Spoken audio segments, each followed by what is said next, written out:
नमस्कार दोस्तों। पिछले हफ्ते में हम लोगों ने देखा था कि मार्केट में एक अच्छी रिकवरी आई थी। पोर्टफोलियो भी बहुत अच्छा परफॉर्म किया था। खासकर एसएमई पोर्टफोलियो की बात की जाए तो उसमें तो बहुत ज्यादा तेजी आई थी और उसका रीजन ये था कि जब मार्केट में गिरावट चल रही थी तो जो छोटी छोटी small cap micro cap SME कंपनियां उनके ऊपर हम लोग स्टडी कर रहे थे। और जब मार्केट में रिकवरी आई तो पोर्टफोलियो भी अच्छे तरीके से भागा था। लेकिन क्या होता है कि जब मार्केट में तेजी आती है तो शॉर्ट टर्म में आप लोगों को थोड़ी सी प्रॉफिट बुकिंग देखने को मिलती है और डिपेंड करता है कि किस तरह की न्यूज चल रही है पूरी दुनिया में। तो मार्केट में शॉर्ट टर्म में जो तेजी आई थी उसकी आखिर वजह क्या थी? तो अमेरिका और ईरान के बीच में जो टेंशन था वो फिलहाल रुक गया था और इसकी वजह से मार्केट अच्छा परफॉर्म किया था। और ये सारी चीजें मैं आप लोगों को रेगुलर बोलते आ रहा था कि मार्केट में देखो जो गिरावट है वो तो आते रहेगा, ठीक है, और हर बार अलग अलग रीजन रहता है, कुछ ना कुछ लगा रहता है, उसकी वजह से मार्केट नीचे जाता है। लेकिन जब सब कुछ शांत हो जाता है तो उसके बाद में आप लोग को मार्केट में अच्छी रिकवरी भी देखने को मिलती है। मैं बार बार आप लोगों से इस कांटे के बारे में डिस्कस कर रहा था कि मार्केट बहुत ज्यादा ओवरसोल्ड हो गया, वहां पर आप लोगों को ध्यान देना चाहिए। और उसके बाद में क्या हुआ कि वॉर जैसी थोड़ा सा खत्म हुआ, मार्केट में आप लोग को एक अच्छी रिकवरी देखने को मिला। और मैंने सिर्फ आप लोग को इतना बोला था कि ये एक ट्रेलर है, मतलब अगर आप लोग देखोगे तो मार्केट में थोड़ी सी रिकवरी, अगर ये पूरी तरीके से रुक जाता, मतलब सीज फायर हुआ था ना 2 हफ्ते के लिए, अगर ये पूरी तरीके से वॉर अगर इस तरह से बोला जाता है कि भाई अभी बंद हो गया, कोई टेंशन नहीं है, तो सोचो कि मार्केट किस हिसाब से जा सकता था।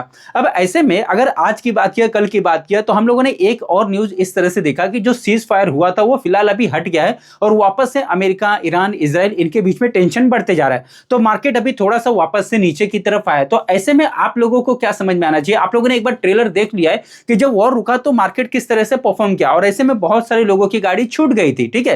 लेकिन अभी जैसे जैसे वापस मार्केट नीचे आएगा तो आप लोग को समझ में आना चाहिए कि क्या करना है, क्योंकि फिर ऐसा तो है नहीं कि लाइफ टाइम तक वॉर चलते रहेगा। फिर मतलब क्या होगा कि फिर से सीज फायर होगा, फिर मतलब मार्केट रुके, सॉरी, जो वॉर है वो रुकेगा और मार्केट अच्छा परफॉर्म कर सकता है, ठीक है। तो ऐसे में जो लोग रह गए थे तो मार्केट नीचे जा रहा है, उन लोगों को बता रहे कि भाई मैं फिर से आ गया हूं, अभी ध्यान दो। वैसे देखा जाए तो बहुत सारी छोटी छोटी माइक्रो कैप स्मॉल कैप कंपनियां हैं जिनके अंदर ऑलरेडी पिछले 10-15 दिनों में आप लोग को एक अच्छी रैली देखने को मिल चुकी है, जो कि रेगुलर मैं आप लोगों से अपने ऐप के ऊपर डिस्कस करता हूं। लेकिन दोस्तों, वीडियो को स्टार्ट करने से पहले अभी तक आप लोगों ने मेरे चैनल को सब्सक्राइब नहीं किया तो आपको सब्सक्राइब करना। बहुत सारे ऐसे लोग हैं जिन्होंने मतलब जो वीडियोस तो देखते हैं लेकिन चैनल को सब्सक्राइब करना भूल जाते हैं। मैं आप लोगों से रिक्वेस्ट करना चाहूंगा कि चैनल को जरूर सब्सक्राइब करना। आने वाले समय में बहुत सारे इंपॉर्टेंट वीडियो यहां पर आप लोगों को देखने को मिलेंगे। कर लो भाई, सब्सक्राइब कर लो, ठीक है। तो यहां पर आप लोग देखो कि मार्केट की अगर बात किया तो ये मैं आप लोगों से रेगुलर डिस्कस कर रहा हूं। अब ये जो कांटा है और इस तरह से जा रहा है, मतलब जो ग्रिड है मार्केट में वो बढ़ते जा रहा है, ठीक है। अब क्या होगा कि लोग आ रहे हैं मार्केट में, बहुत ज्यादा खुशी का माहौल है। वैसे आज के रेट में भी मार्केट ऐसा नहीं कि बहुत ज्यादा गिर गया, पोर्टफोलियो आज के रेट में अच्छा ही परफॉर्म किया। जैसे कि मेरे पोर्टफोलियो की अगर बात की जाए तो आज के रेट में मेरा मेन पोर्टफोलियो 1.5% प्लस में क्लोज हुआ। मेरे एसएमई पोर्टफोलियो की बात की जाए तो 1% की गिरावट हो गई। आप लोग भी चाहो तो कमेंट बॉक्स में जरूर लिख कर देना कि आज की रेट में आप लोगों के पोर्टफोलियो का क्या हाल चाल है। पोर्टफोलियो अभी मतलब फिलहाल थोड़ा ठीक चल रहा है, ऐसा नहीं कि कोई बहुत ज्यादा गिरा, बहुत ज्यादा भागा, नॉर्मल परफॉर्म करा है। पिछले अगर एक हफ्ते की बात किया, 10 दिनों की बात की जाए तो पोर्टफोलियो में एक अच्छी रिकवरी आई थी। और आप लोग देख सकते हो कि मार्केट में जो ग्रिड का माहौल है ये बहुत ज्यादा भी बढ़ते जा रहा है। अगर ये कांटा मतलब चलो जब तक यहां पर है ना तब तक तो ऐसे कोई दिक्कत वाली बात नहीं है। अभी भी बहुत सारी कंपनियां आप लोग को डाउन मिल रही है। जैसे कि कल के डेट में अगर आप लोगों ने मेरे ऐप पे मेरा कल एक ही वीडियो अपलोड किया था सॉरी, तो वहां पर मैंने एक वीडियो अपलोड किया था और वहां पर ऐसी ऐसी कंपनियों के बारे में डिस्कस किया था जो अपने टॉप से अभी भी बहुत ज्यादा डाउन है और जिनके फंडामेंटल अच्छे हैं, ठीक है। तो उनमें क्या हो रहा है कि अभी धीरे धीरे आप लोग को रिकवरी देखने को मिल रही है। तो उस वीडियो को आप लोग जाकर चेक कर लेना। तो अब क्या होगा कि ग्रिड का माहौल है, तो ऐसे में अभी भी कुछ कंपनियां हैं जो डाउन, लेकिन जब ये कांटा मान लो कि अगर मार्केट थोड़ा सा और अच्छा चला गया, ठीक है, 2% 4% और मान लो कि निफ्टी ऊपर चला जाता है, तो फिर ये कांटा कहां जाएगा? ये एक्सट्रीम ग्रिड में आ जाएगा। फिर वहां पर क्या करना होता है? फिर वहां पर शांति से आराम से बैठना होता है और कुछ नहीं करना होता है। करना कब होता है? जब मार्केट यहां चल रहा था तब करना होता है। और इस समय सिर्फ क्या करना होता है? हम लोग को पैसा जमा करके रखना होता है, ठीक है। जितना जमा करके रखो कोई टेंशन नहीं। ये ऐसा नहीं कि कांटा हमेशा यहीं रहेगा, कांटा यहां भी आएगा, यहां भी आएगा। इस कांटे का काम है ऊपर नीचे इस तरह से होता रहना, ठीक है। मार्केट के जो पी रेशियो है उनका काम है ऊपर नीचे होते रहना, ठीक है। तो मार्केट आप लोग को बार बार मौका देते रहता है, तो इसमें कोई टेंशन वाली बात नहीं होती है। अब जैसे कि अगर मैं आप लोगों से मार्केट के पी रेशियो के बारे में डिस्कस करूं तो आप लोग देख सकते हो कि निफ्टी का पी रेशियो मैंने यहां पर ओपन करके रखा हुआ है। ये देखो, मार्केट का जो पी रेशियो था ये बहुत ज्यादा नीचे आ गया था। उसके बाद में धीरे धीरे मार्केट आप लोग को वापस से ऊपर की तरफ जाते हुए देखने को मिल रहा है। उसके बाद में अगर आप लोग मिड कैप का भी पी रेशियो जाकर चेक करोगे, ये 3 साल का डाटा मैं आप लोगों से यहाँ पे डिस्कस करता हूँ। आप ये देखो ये वापस से अपने लेवल पर आ गया। मतलब क्या हुआ कि मार्केट में जितना डर का माहौल था अभी मिड कैप में खत्म हो चुका, मार्केट जो नीचे आ गया था ये वापस से ऊपर की तरफ आ गया। तो अब यहाँ पर कुछ खास आप लोगों को देखने के लिए नहीं, मतलब खासकर इंडेक्स की बात की तो वहां पर अब खास कुछ देखने के लिए नहीं है, लेकिन अगर आप लोग स्टॉक स्पेसिफिक देखोगे तो वहां पर बहुत कुछ आप लोग को देखने को मिलेगा। अगर आप लोग इसका 3 साल का यहाँ पर ग्राफ चेक करोगे ना, ये मैं स्मॉल कैप का ओपन कर रहा हूँ, आप लोग देख सकते हो कि जो स्मॉल कैप है ये भी मतलब बहुत ज्यादा नीचे की तरफ आ गया था, अब ये वापस से अपने लेवल पर आ चुका है। मतलब स्मॉल कैप इंडेक्स वापस से ऊपर की तरफ चला गया। देखो कितने मतलब कितने कम समय में ये सारी चीज होती है। एक समय पे मार्केट गिरा और सीधा सीधा यहाँ पे वी शेप रिकवरी आ गई ना, वी शेप। ऐसा नहीं कि मार्केट ऐसा जा रहा है, ऐसा ऐसा नहीं, सीधा ऐसे और ऐसा रिकवर हो गया। ठीक है, तो मार्केट आप लोगों को समय भी दिया, ऐसा मत बोलना कभी अब फ्यूचर में कि मार्केट ने आप लोगों को समय नहीं दिया था। मार्केट ने आप लोगों को अच्छा खासा भरपूर समय दिया था। अब जी इस समय का अगर किसी ने फायदा उठाया होगा तो अच्छी बात है, नहीं उठाया होगा तो कोई बात नहीं, आप लोगों को इससे भी सीख मिलता है आगे चलकर, फिर आप लोगों को ध्यान में रहेगा कि आप लोगों को क्या करना चाहिए। डाउ जोन्स की अगर बात किया तो देख सकते हो कि फ्राइडे को यहाँ पर लगभग आप लोगों को 0.5% की गिरावट देखने को मिली थी। ठीक है, ये फ्राइडे का था। वहीं पर नास्डैक की अगर बात की जाए तो नास्डैक में लगभग आप लोगों को 0.5% की जंप देखने को मिला था। तो अमेरिकन मार्केट की बात की जाए तो ये फ्राइडे को आप लोगों को पूरी तरीके से ये मिक्स देखने को मिला। और इसके साथ में अभी की अगर बात किया तो आप लोग देख सकते हो कि जो अमेरिकन मार्केट का फ्यूचर है जो कि हमारे मार्केट के साथ में चलता है, मतलब अभी की बात कर रहा हूं, तो ये आप लोगों को चारों तरफ माइनस में देखने को मिलेगा। और उसका रीजन जैसा मैंने आप लोगों को बताया कि अमेरिका ईरान का जो टेंशन है वो वापस से शुरू हो गया, और इस वजह से देख सकते हो कि अमेरिकन मार्केट में भी आप लोगों को थोड़ा सा प्रेशर देखने को मिलेगा। US30, US 500, US टेक 100 की बात की जाए तो ये सारे के सारे अभी माइनस में मतलब चल रहे। ठीक है, और ऐसा नहीं कि सिर्फ अमेरिकन मार्केट का फ्यूचर डाउन है, इसके साथ में अगर आप लोग पूरे वर्ल्ड का मार्केट जाकर चेक करोगे तो सभी के अंदर आप लोगों को आज की डेट में बहुत ज्यादा प्रेशर देखने को मिलेगा। जैसे कि ब्राजील का जो मार्केट है यहां पर देख सकते हो लगभग 1% ये जंप है। ठीक है, प्लस में चल रहा है। जर्मनी की अगर बात की तो यहाँ पे 1.5% की गिरावट है, या उसके अलावा इंग्लैंड का मार्केट भी गिरावट देख सकते हो। पूरा का पूरा यूरोप का मार्केट आप लोगों को आज के रेट में डाउन देखने को मिलेगा। चारों तरफ यहाँ पे लाल निशान देखने को मिलेगा। ठीक है उसके बाद में अगर रशिया की अगर बात की तो रशिया का मार्केट भी हल्का से गिरा हुआ है। टर्की की बात की तो यहाँ पे गिरावट है। इजराइल का मार्केट भी गिरा हुआ है, देख सकते हो। सऊदी का मार्केट प्लस में चल रहा है। जापान के मार्केट में गिरावट है। ऑस्ट्रेलिया न्यूजीलैंड माइनस में है। बाकी भी सारे के सारे आप लोग को मिक्स देखने को मिलेंगे, कहीं पर भी कोई तेजी नहीं है। पाकिस्तान का मार्केट तो आज के रेट में 4% गिरा हुआ है। मतलब अभी जो क्रूड के प्राइस में देखोगे ना तो वो धीरे धीरे ऊपर की तरफ बढ़े। बीच में आप लोगों ने देखा था कि जो क्रूड के जो प्राइस है वो लगभग 90 की रेंज में आ गया था, 92 93 इस तरह से चल रहा था। ठीक है, लेकिन अभी के समय पर अगर आप लोग क्रूड का प्राइस चेक करोगे तो ये देख सकते हो कि वापस से 102 पर आप लोग को आते हुए देखने को मिला। ये देखो कितना आ गया, 102 पे, ये 102 पे चल रहा है।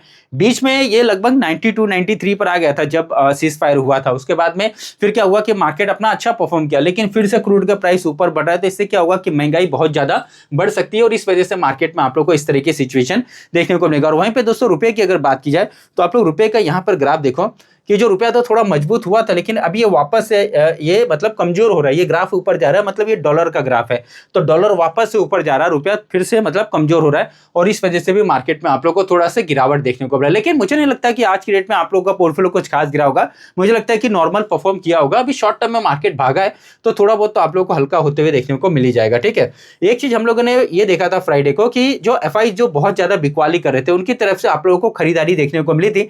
अब आज शाम को जिस मतलब किस तरह का डाटा आता है ये हम लोग को देखने वाली बात ये रहेगी। तो मुझे लगता है कि एफआईज बहुत ज्यादा बिकवाली तो नहीं करेंगे, फिर भी देख लेते हैं कि कितना बिकवाली रहेगा। तो यहाँ पे टोटल मैं आप लोगों से समरी डिस्कस कर रहा हूँ। देखो यूएस ईरान शांति वार्ता की विफलता, ठीक है, इस वजह से मार्केट में आप लोगों को आज के रेट में गिरावट देखने को मिला। कच्चे तेल की बात की जाए तो इनकी जो कीमत है ये वापस से बढ़ गई। डोनाल्ड ट्रंप की टैरिफ की चेतावनी, तो अमेरिकी राष्ट्रपति डोनाल्ड ट्रंप ने चीन को चेतावनी दी है कि यदि वह ईरान को हथियारों की आपूर्ति करता है तो उस पर 50% का टैरिफ लगाया जाएगा। ये जो डोनाल्ड ट्रंप है ना, ये आए दिन किसी ना किसी चीज को लेकर टैरिफ लगाते रहते हैं। पहले उन्होंने रेसिप्रोकल टैरिफ लगाया, फिर भारत के ऊपर मतलब उन्होंने टैरिफ लगाया 25% का कि भाई रशिया से मतलब ऑयल मत लो नहीं तो 25% का लगाएगा। बीच में अभी आप लोगों ने देखा था कि फार्मा के ऊपर बोला जा रहा था 100% का टैरिफ लगाया जाएगा।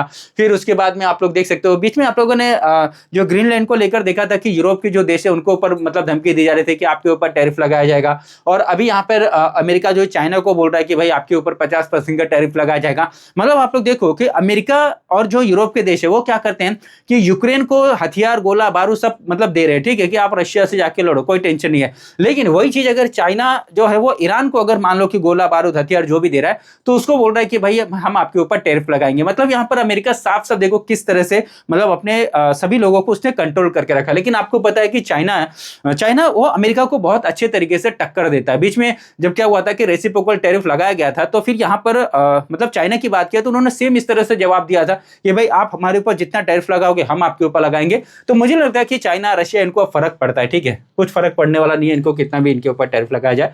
आप लोग देखो रुपया अभी हमारा बहुत ज्यादा कमजोर हो रहा है। और एफआईएस की बात किया तो ये तो बहुत ज्यादा बिकवाली कर रहे हैं। फ्राइडे के डेट में इन्होंने थोड़ी सी बिकवाली कम किया था, खरीदारी किया था। तो आज देखने वाली बात ये रहेगी कि इनका किस तरह से आता है। मतलब कि अगर एफआईएस कंटिन्यू खरीदारी करते हैं मार्केट में तो मार्केट अच्छा परफॉर्म कर सकता है, नहीं तो इसी तरह से मार्केट में आप लोगों को थोड़ी बहुत मतलब प्रेशर देखने को मिल सकती है। आप लोग देख सकते हो चारों तरफ आप लोगों को आज के डेट में इसी तरह की न्यूज यहां पर देखने को मिलेगा कि क्या बोला जा रहा है कि stock market crash highlight, Sensex fall 706 point, Nifty hold 24,800 as a US Iran peace talk fail. ठीक है, तो ये दोनों के बीच में जो शांति की बात चल रही थी वो अभी फेल हो चुकी है और इस वजह से मार्केट में आप लोगों को थोड़ा सा प्रेशर देखने को मिला। शांति वार्ता की विफलता, अमेरिका की नाकेबंदी की घोषणा देख सकते हो। वार्ता विफल होने के बाद राष्ट्रपति डोनाल्ड ट्रंप ने घोषणा किया है कि अमेरिकी नौसेना हॉर्मुज जल डबरू मध्य को ब्लॉक करना शुरू कर देगी। ट्रंप ने कहा कि अंतरराष्ट्रीय जल क्षेत्र में उन सभी जहाजों को रोका जाएगा जिन्होंने ईरान को टोल दिया। मतलब कि बहुत सारे ऐसे देश हैं जो जिनके जहाज वहां पे टोल देके निकल गए। ठीक है, ईरान ने बोला ना कि भाई आप हमको इतना टोल दे दो तो उसके बाद लेके जाओ। तो बहुत सारे अभी नाव क्या कर रहे हैं, शिप क्या कर रहे हैं, वो अपना टोल देके निकल रहे हैं। तो ऐसे में अब अमेरिका उनको रोक रहा है। मतलब आप लोग यहाँ ये देखो कि जो जहाज है वो पैसा देने के बाद भी अब नहीं जा पाएंगे। अमेरिका बोल रहा है कि भाई तुम टोल देके निकल भी रहे हो ना तो भी हम आपको नहीं जाने देंगे। मतलब अब यहाँ पे दोनों तरीके से फंस रहा। आदमी टोल नहीं देगा तो ईरान नहीं जाने देगा, टोल देगा तो यहाँ पर अमेरिका नहीं जाने देगा। तो यहाँ पर ये आप लोगों को सिचुएशन इस तरह से देखने को मिली। तो रिपोर्ट के अनुसार ईरानी रेवोल्यूशनरी गार्ड ने अमेरिका युद्धपोत यूएस फ्रैंक ई पेस्टन जूनियर को चेतावनी देकर वापस लौटने पर मजबूर किया। वहीं पे अमेरिका ने दावा किया था कि उसके 2 युद्धपोत हॉर्मुज से गुजरे ताकि ईरान द्वारा बिछाए गए समुद्री सुरंगों माइंस को हटाया जा सके। ठीक है, मतलब यहाँ पे जो टेंशन है वो आप लोग देख सकते हो कि वापस से बढ़ रहा है और इस वजह से मार्केट में आप लोग को थोड़ा सा प्रेशर देखने को मिला। वहीं पे दोस्तों स्टॉक मार्केट की जो बड़ी हैवी वेटेज वाली कंपनी जैसे रिलायंस की बात की तो 2.5% की गिरावट हो गई। आपको पता है कि निफ्टी 50 में इसका वेटेज ज्यादा है, इसके गिरने की वजह से मार्केट में भी प्रेशर आ जाता है। Same to same HDFC bank की बात किया तो इसका भी वेटेज मार्केट में काफी ज्यादा है, इसमें भी गिरावट आती है तो मार्केट में आप लोग को नॉर्मली प्रेशर देखने को मिलता है। तो जो हैवी वेटेज वाली कंपनियां थी उनके अंदर आप लोगों को गिरावट देखने को मिला। लेकिन जैसा कि आपको पता है कि मैं आप लोगों से ज्यादातर बड़ी बड़ी कंपनियां डिस्कस नहीं करता, मैं आप लोगों से ज्यादातर छोटी छोटी कंपनियां डिस्कस करता हूं। अभी यहाँ पे केआरएन हीट एक्सचेंजेस की अगर बात किया तो काफी समय से मैं आप लोगों से इस कंपनी के ऊपर रेगुलर वीडियो बनाकर देते जा रहा हूँ। 8.5% की आज के रेट में इसके अंदर आप लोग को रिकवरी देखने को मिला। ठीक है, और मैंने आप लोगों को याद होगा मेरे मेंबर्स वाले जो वीडियो आते हैं market news with Nitesh Gupta YouTube channel पे और मेरे ऐप के ऊपर जो रेगुलर वीडियोज में आप लोगों को अपलोड करता हूँ, वहां पर मैंने आप लोगों से डिस्कस किया था कि ये जो कंपनी है ना ये हीट एक्सचेंजर का काम करती है। ठीक है, तो गर्मी जितनी बढ़ेगी उतना इस कंपनी को अच्छा बेनिफिट मिल सकता है। ठीक है, तो मार्केट को इस तरह से लग रहा है कि आगे चलकर इसके रिजल्ट अच्छे आ सकते हैं और इस वजह से इसके अंदर आप लोगों को अच्छी ग्रोथ जो है वो देखने को मिल रही है। अगर मैं आप लोगों को इसका मैक्सिमम यहाँ पे ग्राफ दिखाऊं तो आप लोग ये देखो ये देखो, ये इसका ग्राफ है। अब यहाँ पर इसने क्या किया कि अपना सपोर्ट लिया और उसके बाद में आप लोग को रिकवरी देखने को मिला। और जब ये कंपनी काफी डाउन चल रही थी, जब मार्केट में बहुत ज्यादा प्रेशर था, इसके ऊपर मैंने बहुत बार आप लोगों को ऑलरेडी वीडियो मतलब बनाकर बताया था कि इसके जो फंडामेंटल ठीक है तो इसको आप लोग स्टडी करना है। आप लोग देख सकते हो 76% की ग्रोथ आप लोगों को जनवरी से लेके अप्रैल में देखने को मिला। तो जनवरी तो निकाल दो क्योंकि 23 तारीख है, तो पूरा फरवरी, पूरा मार्च और आधा अप्रैल, लगभग पकड़ लो 2.5 महीने के अंदर अंदर इस कंपनी के अंदर आप लोगों को 76% की जो ग्रोथ है, रिकवरी है वो देखने को मिला। Same to same Enviro Infra Engineers यहाँ पे लगभग 12.5% की आप लोगों को आज के रेट में रिकवरी देखने को मिला। और मैंने अपने ऐप के ऊपर इससे रिलेटेड एक वीडियो बनाकर रिसेंटली बताया था।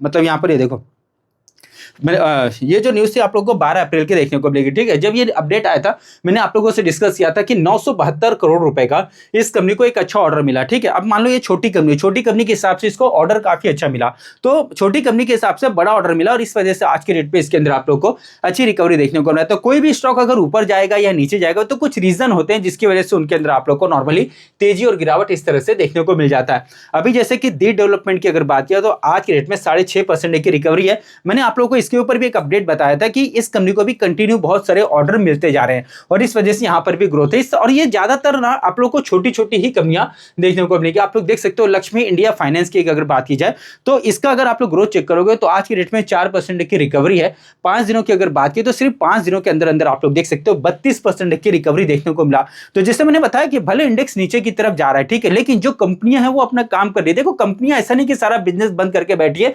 सभी अपना काम कर रहे हैं। अगर आप लोग एक महीने में भी देखोगे तो 34% की अच्छी खासी रिकवरी आप लोग को यहां पर देखने को मिल गई, ठीक है। और ये सारी की सारी कंपनियां रेगुलर मैं आप लोगों से अपने ऐप के ऊपर डिस्कस करते रहता हूं। आप लोग देख सकते हो यहां पर, ये मेरे ऐप का नाम है market news with Nitesh Gupta. आप लोग चाहो तो प्ले स्टोर पे भी डाउनलोड कर सकते हो या फिर अगर आपके पास में एप्पल का फोन है तो वहां पर भी आप लोग डाउनलोड कर सकते हो। ये ऐप आप लोग को मिल जाएगा, ठीक है। इसको आप लोग जाकर डाउनलोड कर लेना। वहीं पे बहुत सारी आप लोगों ने एसएमई कंपनियां देखा होगा, उनके अंदर भी अच्छा खासा प्रदर्शन देखने को मिला। जैसे कि मेटा इन्फोटेक की बात की जाए तो यहां पर आप लोग देख सकते हो कि आज की रेट में भी 5% की रिकवरी। अगर आप लोग 5 दिनों का देखोगे तो 5 दिनों में 21% की रिकवरी। एक महीने की बात की जाए तो 9.5%। लेकिन इसी एक महीने में अगर आप लोग इसके यहाँ पे बॉटम से देखो, यहाँ पर ये जो इसका बॉटम है, बॉटम से अगर आप लोग इस कंपनी का यहाँ पे रिकवरी को चेक करोगे तो ये मैं आपको दिखाता हूं, लगभग 70% आप लोगों को देखने को मिलेगा। देखो 70% कब से, 30 मार्च से लेके 13 अप्रैल, ठीक है। तो मार्च का तो निकाल दो और अप्रैल में भी अभी 2-3 दिन तो छुट्टी ही हो गई, ठीक है, सैटरडे संडे और कुछ तो था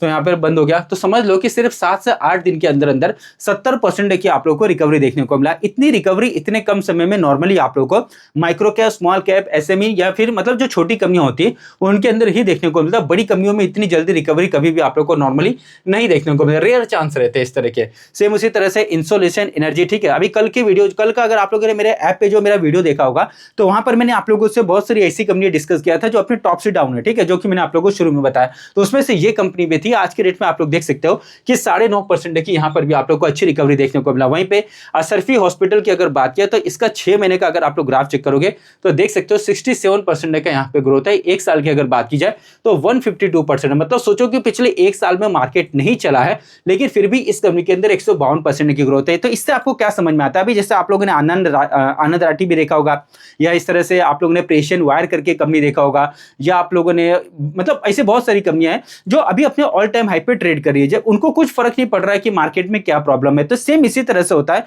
कि मान लो कि अगर आपके पोर्टफोलियो में 20, 30, 40, 50 इस तरह से छोटी कंपनी रहती है तो कोई ना कोई ऐसी 2-4 कंपनी मिल जाती है जो कंटिन्यू वो अच्छा परफॉर्म करती रहती है। कुछ कंपनियां क्या करती है कि वो थोड़ा स्लो चलती है, कुछ कंपनियां फास्ट चलती है, लेकिन ओवरऑल देखा जाए तो पोर्टफोलियो में नॉर्मली आप लोगों को अच्छी ग्रोथ देखने को मिल जाता है, ठीक है। तो ये सारी चीजें आप लोग को समझ में आनी चाहिए। तो ये सारी ज्यादातर आप लोगों को स्मॉल कैप, माइक्रो कैप इस तरह की कंपनी देखने को मिलेगी। अभी मैंने आप लोगों से एक ये भी कंपनी डिस्कस किया था, विद्या वायर्स। यहां पर देख सकते हो 5% की जंप है। अगर आप लोग इसका 5 दिनों का ग्रोथ देखोगे तो लगभग 24% है सिर्फ 5 दिनों के अंदर। वहीं पर एक महीने की अगर बात किया तो लगभग 25% का ग्रोथ है और इसके अंदर भी कंटिन्यू अगर आप इसका ग्राफ चेक करोगे तो ये आप लोग को अच्छा ही परफॉर्म करते हुए यहाँ पर देखने को मिलेगा। तो विद्या वायर्स की अगर बात किया तो मैंने यहाँ पर आप लोग को अपडेट किया था कि इसका सेल्स का डाटा 57% से बढ़ा है, ठीक है। और ये मार्केट को अच्छा लगा और इस वजह से इस कंपनी के अंदर आप लोगों को ग्रोथ जो है वो देखने को मिलेगा। और मैंने आप लोगों को ये भी अपडेट किया था कि कंपनी का प्रॉफिट कंटिन्यू बढ़ा। आप लोग ये देखो, पहले 7 करोड़ का प्रॉफिट था, फिर बाद में 19 करोड़ का प्रॉफिट हो गया, फिर 21 हो गया, फिर 26 हो गया, फिर 41 हो गया। तो कंपनी का प्रॉफिट यहाँ पर कंटिन्यू आप लोग को बढ़ते हुए देखने को मिलेगा। वहीं पर अगर शेयर होल्डिंग पैटर्न की अगर बात की जाए तो यहाँ पर भी आप लोग ये देखो, ये मैं आपको दिखाता हूँ, ठीक है। यहाँ पर नीचे की तरफ जाओगे तो ये आपको दिखेगा कि यहाँ पर जो शेयर होल्डिंग पैटर्न देख सकते हो कि यहाँ पर पहले जो एफआईज थे वो लगभग आधा % थे, बाद में यहाँ पर कितने हो गए, 1% हो गए, ठीक है। उसके बाद में जो डोमेस्टिक इन्वेस्टर है वो कितने थे, 9.5% थे, फिर बाद में कितने हो गए, 10.5%। मतलब क्या हुआ कि छोटी कंपनी है, इसका सेल्स का डाटा भी अच्छा रहा और एफआईज और डीआईज दोनों अपनी हिस्सेदारी को बढ़ा रहे, ठीक है। और देखो ये तो मैंने चलो ऐप के ऊपर तो रेगुलर डिस्कस करता हूँ, ये तो मैंने आप लोगों को भी वीडियो बनाकर बताया था ये सारी चीजें। तो इस तरह से इन सभी छोटी छोटी चीजों पर आप लोग को थोड़ा सा ध्यान दे के चलना पड़ता है, ठीक है। और अगर आप लोगों ने अभी तक चैनल को सब्सक्राइब नहीं किया तो आप लोग सब्सक्राइब कर लेना। तो इस तरह से मार्केट में ऐसी बहुत सारी अभी भी कंपनियां हैं जो अपने टॉप से डाउन है, तो उन सभी कंपनियों को आप लोग चाहो तो स्टडी कर सकते हो। इस तरह की ज्यादातर सारी की सारी कंपनियां मैं रेगुलर आप लोगों से अपने ऐप के ऊपर डिस्कस करता हूं। तो दोस्तों इस वीडियो में मैंने आप लोगों से किसी भी कंपनी को बाय और सेल करने का कोई रिकमेंडेशन नहीं दिया, किसी भी प्रकार का इन्वेस्टमेंट एडवाइस नहीं दिया। ये वीडियो सिर्फ मैंने आप लोगों को एजुकेशनल पर्पज से बनाकर दिया। स्टॉक मार्केट में बहुत ज्यादा रिस्क होता है, कोई भी डिसीजन लेने से पहले अपने फाइनेंशियल एडवाइजर से एक बार जाकर जरूर सलाह ले लेना। तो इस वीडियो को मैं क्लोज करता हूं। अब मैं आप लोग को मिलूंगा अपने अगले वीडियो में, तब तक के लिए धन्यवाद।